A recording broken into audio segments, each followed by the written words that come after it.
Hey guys, Akil Stokes here. Welcome back to another episode of the Weekend Trading Edge, your weekly look around the markets. Thank you guys for dealing with my absence last week. I was getting over a cold, but I hope you enjoyed the video that I forwarded to you, at least you guys on the email list that Jason Greystone and myself did on building a trading strategy. And if you haven't done so already, we actually did a follow-up video or part 2 of that video this week about adding strategies after you built them. Now, this was a pretty busy week in the markets, not necessarily just on the charts, but really in the conversations that we've had on the platform. It was a hard week where we had to have some hard discussions, and unfortunately, not all of them went the way that I intended. And when I say hard discussions, it's, I'm talking about dealing with traders, right? So what I do for a living is I coach traders. I help them get to where they want to be.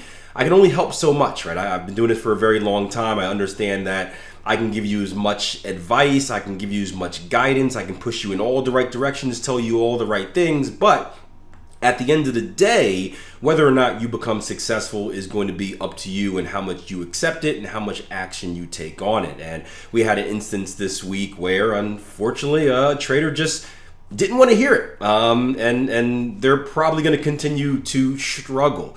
But the cool thing about that is that those lessons create lessons that I can give to you guys. And I know a lot of you guys out there watching this video, you do want to do what it takes to become successful. You are ready and willing to take action. So although this one particular trader has decided to go in a different direction, it's going to help many of you, or at least the lesson that we discussed are.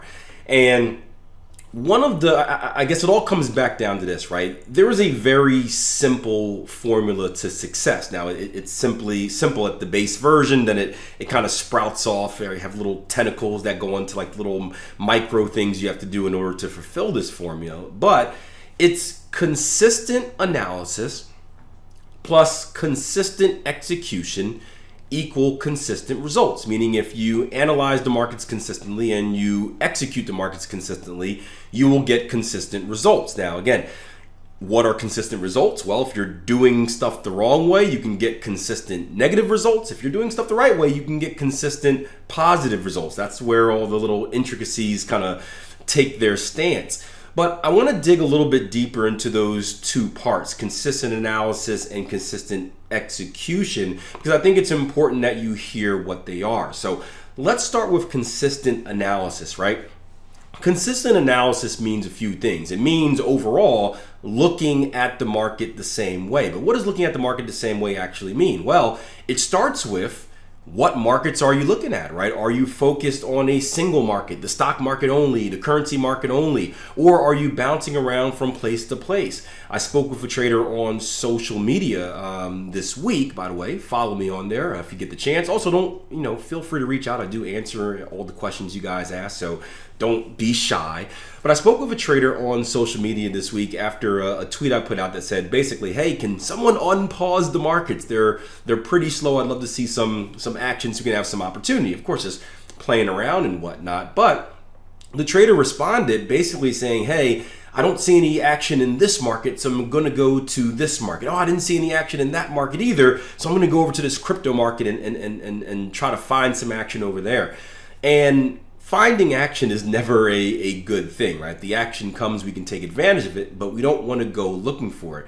And if you're bouncing around from one market to another market, from this market to that market, just so you can find the action, there's no real consistency in your approach, right? You're taking an inconsistent path. There you go, that's my public school education.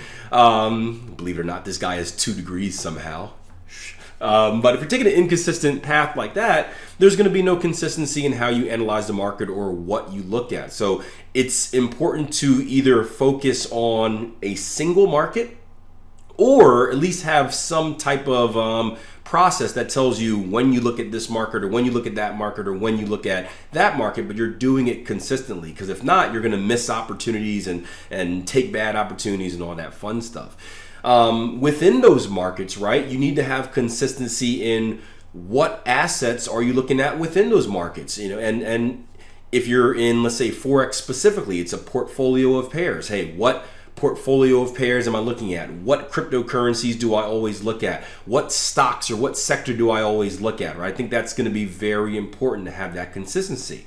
If you're taking a different approach where you're maybe doing your a market scan or something like that, you need to have very consistent criteria on what you're scanning for each time, right? I'm always looking for overbought markets. I'm only looking for stocks that have this much daily volume, right? If you're, again, randomly switching it up every single day, every single week, you're gonna have random results. So it's important that you have consistency from that perspective before we even get into the charts. Now, once we get into the charts, consistency needs to come in the form of, what are you looking at, right? What is your trading plan? What is your edge? What are you looking at when you are in the markets, right? If you can't answer that question, you're in a big problem, right? You're in a trouble space right now, right? There needs to be a very specific thing that you look for. In my opinion, this should always be rules-based, and you need to only look for that thing. And what I mean by that is that you're not looking for this type of move on one day and then that type of move the next day, and then you find something on the internet, you're looking for this type of moving average cross on this day, but then this type of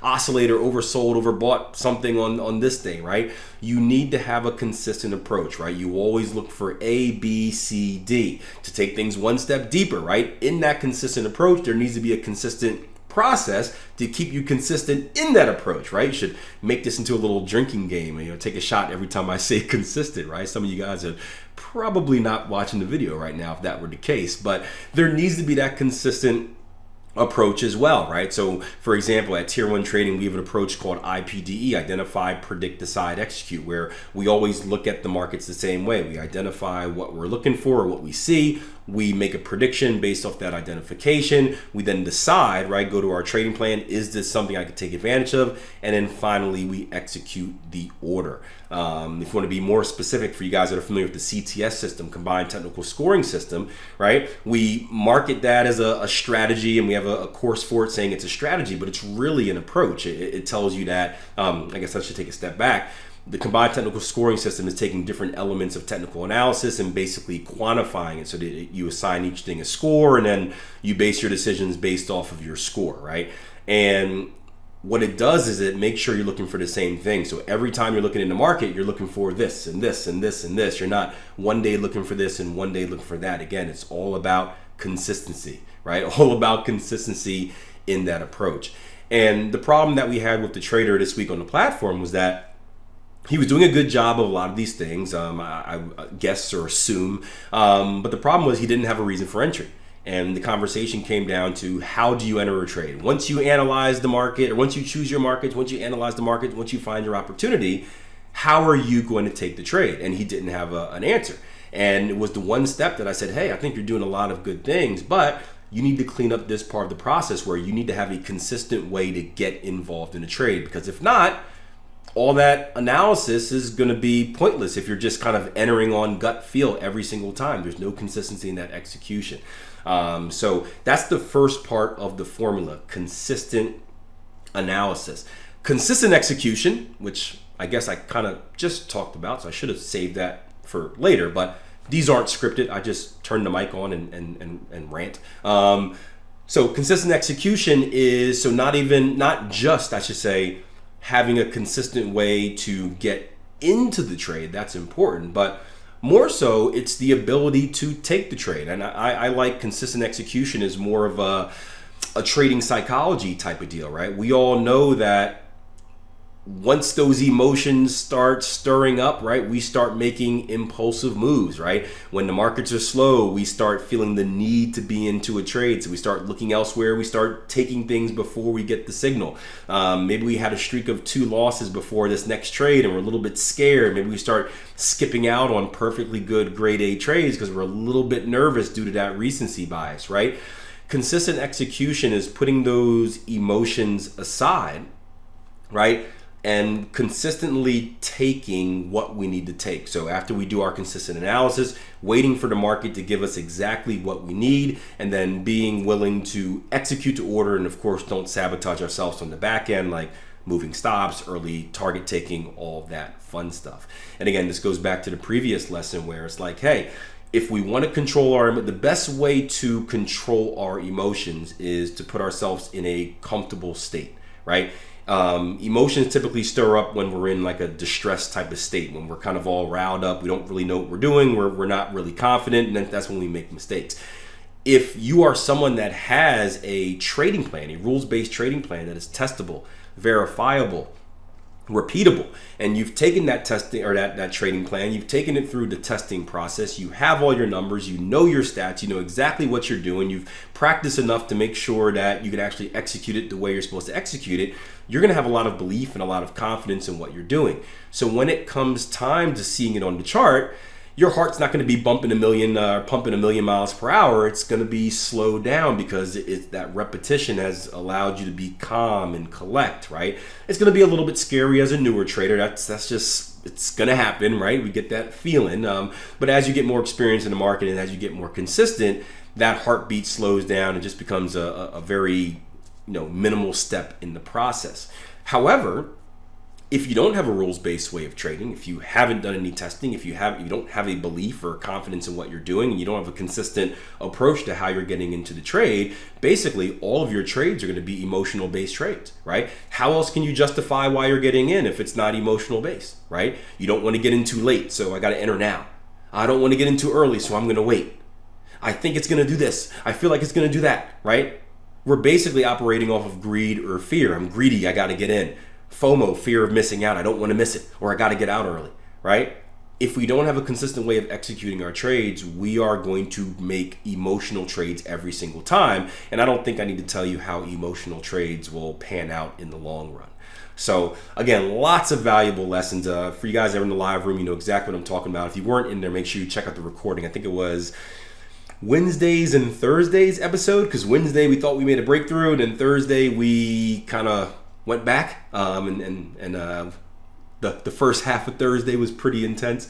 But I wanted to bring these lessons to you guys on YouTube as well, because I think it is important, and I definitely want to break down that consistent analysis plus consistent execution equals consistent results formula for you guys. All right, so let's hop into the charts now. Let's take kind of that approach we just talked about, and let's see how we would use that on the price charts. All right, so we've got a lot to look at today. You see on the right-hand side of my screen kind of my watch list. We're going to be taking a look at everything in red. So 1, 2, 3, 4, 5, 6, 7, 8. Yeah, 8 different pairs. This should be red, but it's not. I'll fix that. There we go. 8 different pairs today, and we're going to focus more so on levels that we're paying attention to. That way we're not here for, a half an hour or so, but we'll start off on the euro dollar here, and this is one we're looking at during the week. We had a falling wedge or falling channel earlier in the week, and pair this with some divergence on the RSI, so you can see price action consistently, there you go, the theme of the day, consistently going lower, putting in lower lows, putting in lower highs. However, our RSI, the indicator down here, is doing the exact opposite. You can see it's slanted upwards. That's going to be called divergence. That's going to be a pretty significant clue that you can use in many different ways, many different strategies in the market to get a clue of a potential reversal. You add that to the fact that we know that this specific pattern is what I call a loss of momentum pattern, basically the steam running out of a directional move. We know that we should be looking for a little bit of relief, and that's exactly what we got here, a little bit of a bounce after that level. We go down to the lower time frame, right? You see the move was pretty significant, but there are secondary opportunities that we can use to get involved. And now that I think about it, this is actually one of our traders, one of our newly funded traders, and by newly I mean like a year ago now, Cody? Man, it's been a while. We were chatting back and forth on our Tier 1 chat about this too, looking for different levels to scale in. So he got involved here at the initial break and looking at these different pullback levels, these boxes, as retracement points and secondary and third opportunities to get involved in a trade if you're not involved already, or places to scale in for positions after you've already taken off some profit. He's doing some pretty cool stuff over there at the prop firm. But we look at this from the same perspective here on the chart and give myself some real estate. You can see that we're coming down into one of those levels right now, right? We have a few of them. One of the first ones is going to be right in here. And you can see we're at 2:30 in the afternoon, so end of the week Friday. I don't expect too much action, but actually I take that back. This is the last day of the week. This is the last day of the month. Things may get a little bit silly before the close with kind of people establishing their positions and whatnot for the end of the month. So Maybe this is here by the time you see this video, maybe not. But if it is, this is going to be a decent level to look for a buying opportunity here with a secondary opportunity to get involved and to move higher.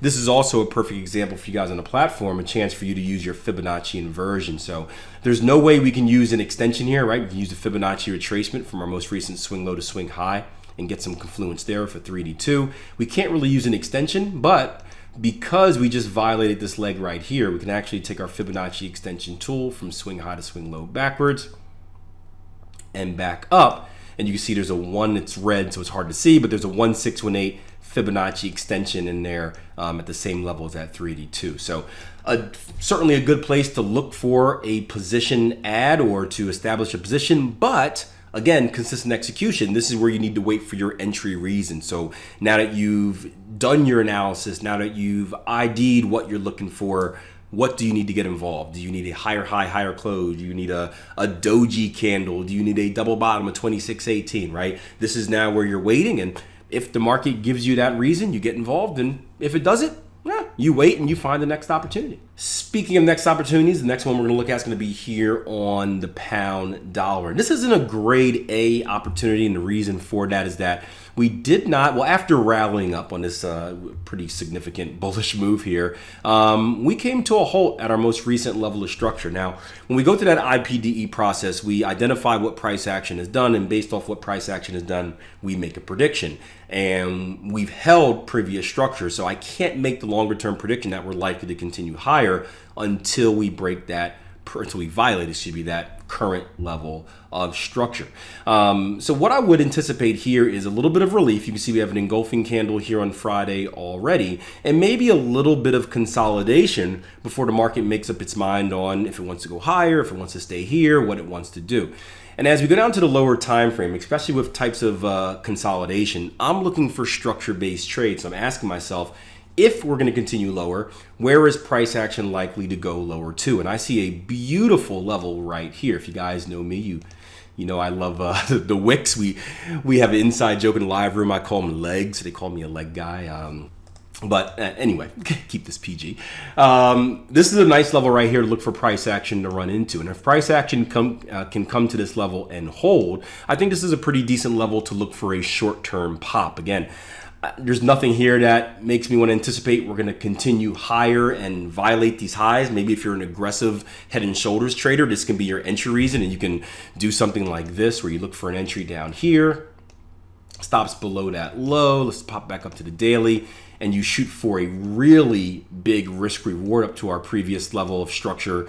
Looking left over here, that's an excellent opportunity to get involved in a trade with an extremely good risk reward. This wouldn't make sense for me rules-based because of what I told you earlier. We did not violate structure. So although it looks good, I can't personally get involved with it because I have rules and I have to follow those rules. So if this is in your rules, this is an awesome opportunity. If not, you can always just look for a retest of the structure right here, and you can see that's still going to give you a pretty decent risk reward in this trade, or maybe do kind of a split where you take a single target off at a retest at the highs and then a secondary target for that extension. Euro yen, this is going to be a quick recap of what we looked at in the midweek markup. If you guys aren't subscribed to the channel, make sure you do it. Don't just tune in for these weekend videos where I give out the email and everyone gets excited for it. There's a lot of midweek videos as well here on the channel as well, including the midweek markup, which comes out every Tuesday, which is kind of a shorter version of this trading edge video, focusing specifically on the technical. So I show you a trading idea that's on my radar or follow up on one that we looked at in this video, but that comes out Tuesday. The Trading Coach podcast is back on YouTube as well. You're going to see that Monday, Wednesday, and Friday. And of course, the coffee break on Thursdays. But double ciphers here on Euro Yen. Don't need to go into too much detail about it. You can go back and watch the midweek markup video, but still something that is on the radar. If we go down to a lower time frame real quick on here, you can see that we're starting to consolidate. I think the hourly is going to give us the best look. This is another pair where we've been looking for head and shoulders, and we've gotten head and shoulders, but we haven't really gotten a follow through.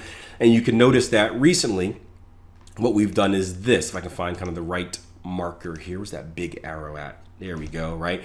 We're putting in lower highs, we're putting in higher lows. You can see that the range is tightening, tightening, tightening. Consolidation or contraction, I should say, leads to expansion. So again, wouldn't surprise me if we kind of stayed range bound for a little bit longer and then broke out one way or the other. If it breaks out to the downside, it doesn't really help me out too much. If we break out to the upside, then that might be the move that eventually takes us to those bigger cipher patterns. We have a long ways to go, so we'll probably focus on some structure-based trading opportunities at the B leg first, and some trend continuation opportunities up into that structure level. But bigger time frame perspective, little consolidation here, so we may end up getting a break next week here on the Euro Yen. Next up is Canada. Oh, Canada, man. I've been waiting on this pair, this potential trade for about almost 2 weeks. We had consolidation here. We're waiting for a break to either the upside or the downside. I personally wanted a break to the upside because I thought there was more opportunity for profit. There wasn't a lot of profitable opportunity for me to the downside because I would have been aiming for right here. And we went to the downside.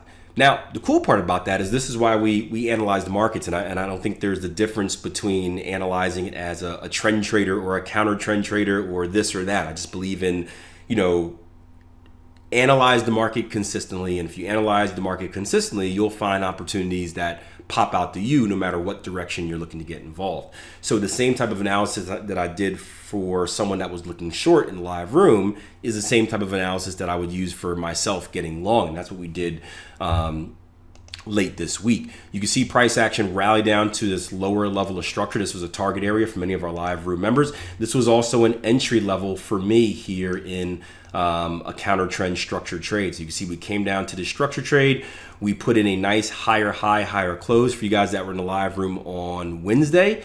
Remember, we talked about this tricky level right here. This could have been an entry reason on the lower time frame. I believe the hourly, that was a double bottom. Double bottom here on the hourly at the time.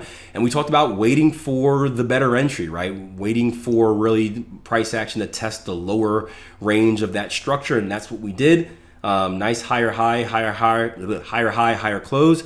I'm long this currently, looking for a move up to here. Now, alternative ways to enter this, right? You can see we did a little trickeration here, right? We actually broke and closed below this level, not below structure, but below this initial level, and then we rallied back up. So this is similar to that Fibonacci inversion trade, kind of like we talked about on the euro dollar, where if during the week we end up breaking this level and then retracing back down into this level, this can also offer another opportunity to get involved on a pullback trade back into that original structure level. So looking for longs, or I am long here, dollar Canada, but you can certainly look for alternative longs depending on how price action moves to start the week. Hey, just to interrupt real quick, if you guys haven't done so already, make sure you register for our upcoming workshop, Bridging the Gap. It is a 5-day free online trading workshop. Register now. If you can make it live, that is awesome. I think you're gonna get more value from it that way. But if not, make sure you're registered anyway. That way we can mail you the recorded sessions from each day as soon as you're done, right? I'll put a link in the bio below. You can also just go to www.tier1trading.com and register for the Bridging the Gap 5-day free online trading workshop. All right, next we're going to head to Aussie Canada, and I'm going to sound like a broken record once again with these Aussie pairs, short Aussie, short Aussie, short Aussie. Not just from a technical perspective across the board. A lot of these Aussie crosses are in short continuation, or have been for the last couple weeks in short continuation situations, but from a fundamental perspective as well. Short Aussie, it's lining up pretty nicely, and the market has not disappointed. Now, this pair in particular, there's still a little bit of meat on the bone, right? We've been saying it since up at 92.50s. We're looking for a move ultimately down to here, about 91 even. So we're currently trading at what, 91.50s? Still some meat on the bone here. Same thing as the last few weeks. You can see some of the arrows on already. Look for pullbacks. Look for extensions down. And again, just to kind of go through that consistent analysis, right?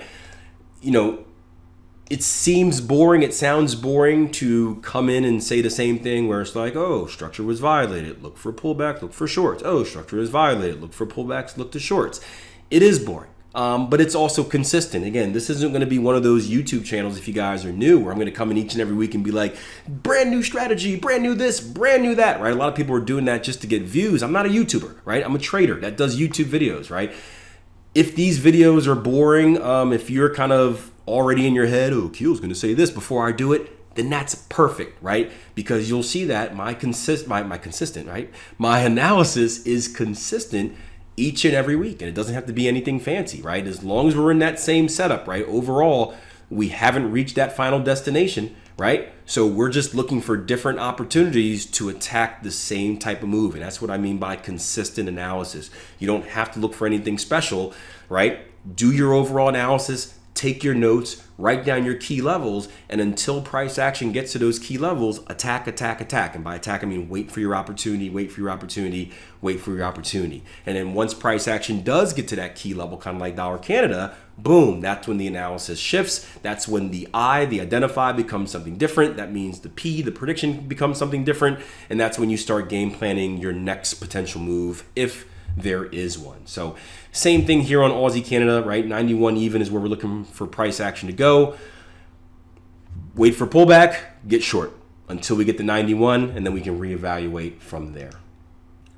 All right, pound Aussie. The pound's been another pair, speaking of kind of directional movement this week. A lot of directional movement on the pound pairs. Pound Aussie, pound New Zealand, pound Swiss, three that come to mind, have broken out of some key levels. My key levels I'm talking about all the way down here. And there's still room for this to continue as well. Currently, we're holding at a minor level of structure, right? Foundation 2.0 type stuff, right? Minor levels of structure are going to be those inside levels of structure. Major levels are going to be those outside levels of structure. So although we may see a little bit more consolidation here, this is a slightly dangerous point. I still think there is room to look for longs. I think we can look for longs up to our next outside level of structure, which is going to be right up here about 194.50s, 194 even. So we go down to the 4 hour, right? You can see we've just finished up. We'll go down one time frame lower, or 4 hour. We just put in a higher high, higher close. And this is going to be a breakout of an ascending triangle. So earlier we talked about pattern formations and them meaning different things. This is another simple pattern formation, an ascending triangle, equal highs, right? Higher lows right here. We broke out, we retest. This is another opportunity to look for a continuation trade higher up to that 94 level. Yes, I said it, 94 level, or 194. So you're thinking that's crazy. That is all the way up here. So kind of following up on the last pair, right? When I do my analysis and when I take down my notes and I note down or I jot down key levels to pay attention to, I know that on this particular opportunity, guess what?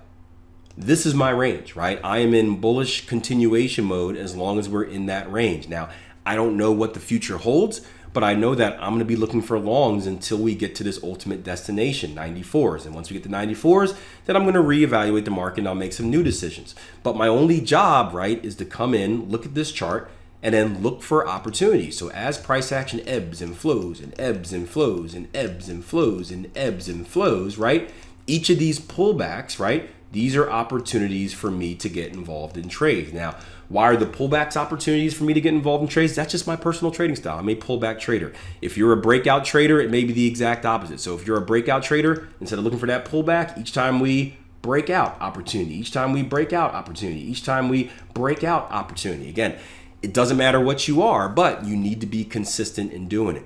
And this is why you need to be consistent in what pairs you're watching. Because guess what? If you're, for some reason, looking at this, or you ignore this because you got caught up on some crypto mess and you're not supposed to be over there, you may miss these opportunities. And these are opportunities that can make or break your trading year. They can make it because you can get some really big winners that allow you to absorb a lot of losses and get that big boost in your equity curve so you don't have to work so hard the rest of the year. They could break it because if you lose it and you're someone that's break even or in a drawdown, when you go back and you do your A/B split test between what I did in the market versus what I should have done in the market, you're going to notice that you might have been able to have a fantastic year, but you left a few trades on the board because of probably some self-induced error, self-imposed error. So keep an eye on this. You didn't hear me wrong. 194s is the ultimate destination or next destination for me with this pair. So I'm sure we'll be looking at this a lot in the live room. We'll probably revisit it a time or two here in the trading edge as well, because I doubt we're going to see a move that far up by next week. Never know though. So let's take a look at Euro Swiss next. We last talked about a pair that has a lot of opportunity for continuation.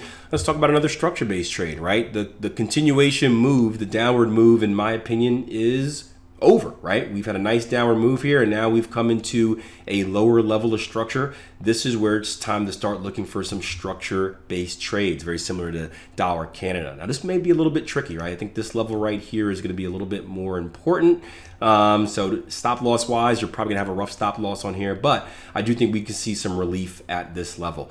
And again, this is why it's important to have an entry reason. It gives a little bit of safety, right? We always say that we want to be predictive in our analysis, reactive in our execution, right? And we get a kind of a bad rap when people are like, oh, you know, you shouldn't make predictions in the market. Yes, you have to make predictions in the market. That's the whole premise of investing, speculation, right? Is you're making a prediction without, you know, if we knew the future, whatever, we won't go down that rabbit hole. But yes, we are making predictions.